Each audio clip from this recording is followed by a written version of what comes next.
I can officially say good afternoon now. Welcome back. You're listening to the Entrepreneurial Web. I'm your host, Jeremiah Fox, here with my guest, David Raphael. First segment, we were talking about David's upbringing in Brooklyn and schooling in Chicago, and absolutely doing nothing related to his current career. Yeah. Which I kind of did the same. But in the elevator ride on the way up, we were talking about the former Uber CEO and what he's got going on, and the effect of business models like that on retail, like what it's done to retail, which it has simultaneously impacted service, because like if you take, for example, the mall, the quintessential shopping experience for decades in America, they're just closing. It's like so dystopian. I mean, in a way I love it, because I always hated them. I was like, this is just crap, and there's so many other ways to do things, and it was just so cookie cutter. Like everywhere you went, it was the same experience, and I've always wanted like the new thing, it's like something different. Like it's fine if you have that, but that shouldn't be the only thing. And in so many places it was. And then they would be surrounded by all the chain franchise restaurants. And so you're looking at like mall closures, and then you're looking at companies like Outback Steakhouse and TGI Fridays and Chili's, and like each one of them are closing 200 locations a year. And you were talking about that with Kmart and Sears. Yeah. And Kmart and Sears, I mean, they were probably the most overextended of almost any. Their asset was they just still have tons of real estate, and it's been a since I left and before, slowly trying to unwind that. Yeah, to try to dump the real estate and do something else with it. Yeah. And it's interesting what's happening with malls now. Some of them are becoming shelters, some of them are becoming like art galleries and like weird things like that, like the vacant malls. Yeah. What do you think about for the name? It's about to open, the one in Jersey. I don't know. What is it? They started this back in 2004, I believe, and this is supposed to be the most kind of impressive mall in the country. Uh-huh. They have like the largest Nickelodeon amusement park. Right, it's got to have like an amusement park. Yeah, and there's got to be got to be an experiential draw. A shooting range. Yeah. But it's been delayed for like you can wrestle a bear if you come here. Yeah, right. Something unique. Yeah. But it was started in the early 2000s, and it's been delayed for many reasons. And no one would do this project now, but it's a legacy project. They've already invested in it, so I think it's supposed to open. So now they're committed. They have to do it, but yeah, that's crazy. That guy that used to make fudge in the middle of the mall, that's no longer like, it's like, oh yeah, that was the attractive feature. And then all the freaks, of course, that were there. Wow, that's crazy. So what's this dude up to with the cloud kitchens and like stores? I heard he's like taking over like the basement of parking garages. Yeah, and I mean, so it's interesting because there are a lot of other, so Brazil is an interesting market where they do a lot of this, where almost everyone orders via courier. And you have a lot of these restaurants that are, solely made for online delivery. Right.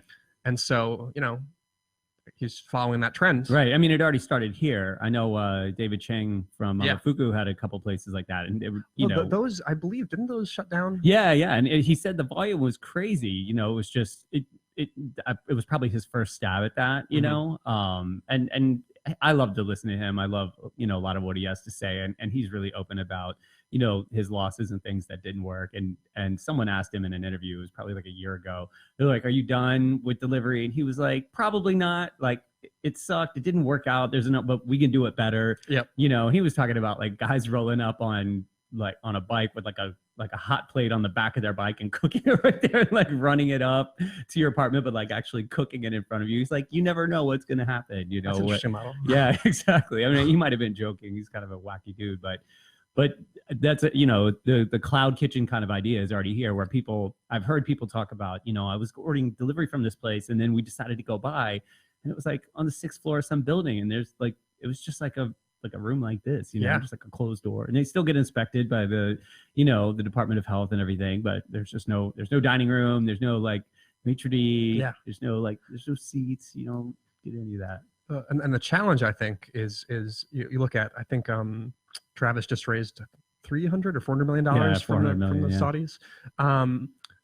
And the problem is that a lot of these new business models, even look at Amazon buying Whole Foods, right? A lot of these tech companies that don't actually have to make a profit are now competing with businesses that do. Yeah. And so, what do you mean by that? Like tech companies that don't have to make a profit? So for example, Amazon's very famous for a while back, basically telling Wall Street that, hey, don't worry about my quarterly profits. Right. Worry about my growth. Right. We're going to invest in the future. Gotcha. And so if you look when Amazon bought Whole Foods a couple of years back, all of the other, grocery stocks fell because what they realized is that Amazon could acquire Whole Foods and lose money. It's already a low margin business. They could lose money and that's fine for them. Right.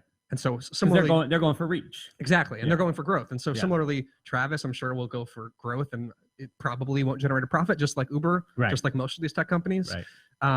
But he's going to be cannibalizing business from, companies that do need to make a profit. Sure. That's the challenge. That's what I'm concerned about. Yeah. Like this one right here.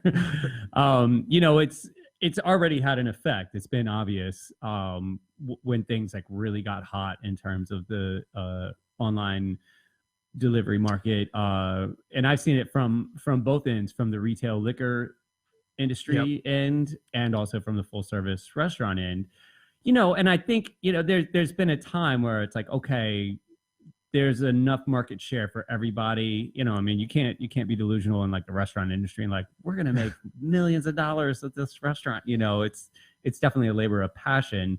And like I was saying to you in the elevator, like it's still viable. But then the future outlook is a little like, well, not like you ever knew before, but now it's really like, oh my God, what's going to happen? Like, does it make sense? Like I have inside of me this like hankering to open another restaurant, but this makes me pause and think, well, maybe I should get into the digital world. I still think that, if you look at the delivery space in particular, it's incredible. Everyone loses money. So, Square used to own Caviar, which they sold to, I think, was it, one of these other companies, and so no one's making money in this, in the delivery scene. Right. They're all basically fighting for market share. And who is it? Grubhub is like under seamless scrutiny right now, especially like it's either citywide or statewide, but local government is getting involved and putting some heavy pressure on them. That's a whole other story too. I've worked with a lot of companies that have to deal with governments and cities. An example is like I've worked with Spin, the electric scooter company, and kind of similar to, in a way, where you come in, you don't ask for permission, just like Uber. Right. You come in, you just drop your scooters. Or what's the other Revel? They just dropping the things everywhere. Like it's crazy. Yeah, it's kind of you take a market by storm. Yeah. Don't ask for permission. By the time they try to stop you, you've already got loyal users. And in the city back, I think with de Blasio in his first term, when he tried to stop Uber, they used the app and they had all their users basically, like an easy way in the app to actually like call City Hall and protest it. And that actually worked. Yeah. Now things have turned a little bit, but yeah, it's not looking so good for them. That's crazy. Wow. All right.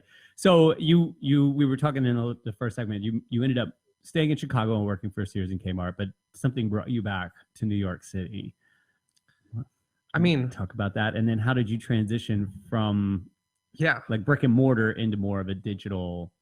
I was already kind of on, so I had moved. So the loyalty, one of the thesis for Sears and Kmart was this loyalty program called Shop Your Way Rewards. Mm-hmm. The idea that, if you got all this data on what people are, what they like, you can somehow, mine that and make the experience better. So I was already familiar with the idea. And around like what year was that? This was like 2012 to 13. So Amazon was already hot fire by that point. Oh yeah. Speaking of which, the other big thing about Sears that's so sad is that Sears could have been Amazon. Yeah. If you look way back in the day, so many companies could have been Amazon. But Sears in particular, because Sears had, back in the day, they were the first ones to really deliver to the entire country. Mm-hmm. They had the catalog, they had all the infrastructure for it. But yeah, it's kind of sad that they could have seized on that. Yeah. That's how it goes. But a lot of people are not being pliable these days. And especially take a company like that. Even when my like earliest memories were going to a Sears in Nashville, it was around for a while and they were operating off of a different model and things started to change. And then things started to really change, like really fast. And a company like that is probably like, fortunately for me, I'm young enough that I'm like, okay, I can change quicker. Okay. You're going faster. I can go faster too, but that was a pretty old company and probably run by old people, you know, who were just, I mean, just kind of reluctant to change. It was, although without going into too much detail, it was actually, so come on, man, come on. There was a hedge fund manager who actually purchased Kmart when it was going bankrupt and combined it with Sears to create this kind of a little bit of a Frankenstein. But he was very, he had a vision. And he was young. He actually was, he was known as like the next Warren Buffett. In fact, the Sears Holding kind of story and the amount of time he spent on that has very much tarnished his reputation. Yeah. You don't have to go into more. No, I won't. I can tell you're uncomfortable. Don't do that. But what you were talking about with this loyalty program, I mean, that's something that just the incentivizing is really played a big factor in what I've been dealing with lately. And people are really into it. I haven't started data mining yet, but I will. Oh, not necessarily. I still, like I said at the beginning, for me, the digital connection, the digital outreach is definitely to draw people into an intimate experience. And I've fought that for so long. You and I were talking about that one of the first times we kind of reconnected, where it was just like, it was creepy to me first because it was, I'm just an analog boy, I grew up in different times. And having small locally owned businesses, I was like, I don't need that. That doesn't affect me. And for a while it didn't, but then it became obvious that it did. And we just did a round table, excuse me, at Della the other night. And one of the things I talked about, because one of the ladies that I know there, she uses dating apps. We kind of joked about it for a little while, but I was like, I liken it to a dating app where you create this digital outreach, but not to stay digital. Yeah. The goal is to have an intimate relationship with this person. And that it didn't occur to me for so long. And then I was like, oh, it's a dating app, but for like my restaurant or for this or for the dojo or whatever. Like we're just like connecting with people. That's where the attention is. And even Facebook, you look now, ever since 2016, Russia, all of that, Facebook's very much emphasized the idea that the best way to use Facebook is off Facebook. It's about making real life connections. And so and the dating side, so just to jump ahead, my first job in tech was for a dating site, Facebook dating site, in fact, called Are You Interested? And the way this worked in the Wild West. That's a terrible name. That's so great. It's like the guy in the bar. Hey, are you interested? I mean, it's straightforward. So it is, but that's like creepy. You got a little more tact than that. It is, but and it didn't work out, did it? I know it did. I mean, it did. And so, in the way it worked initially, I mean, one of the larger narratives, I think, for the last 7 years or so, my fate has been very much tied to Facebook. And so, this app, in the early days, in order to catalyze growth, Facebook decided to just open up the ecosystem for app developers.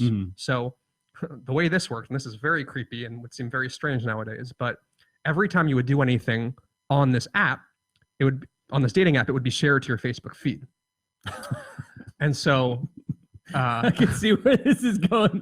and these dating apps, they derive value from the size of the network. And so if you can build a large enough network of people on your site, you will have a valuable product. And so this app actually got, if you believe it or not, 100 million users purely from the Facebook virality. Sure.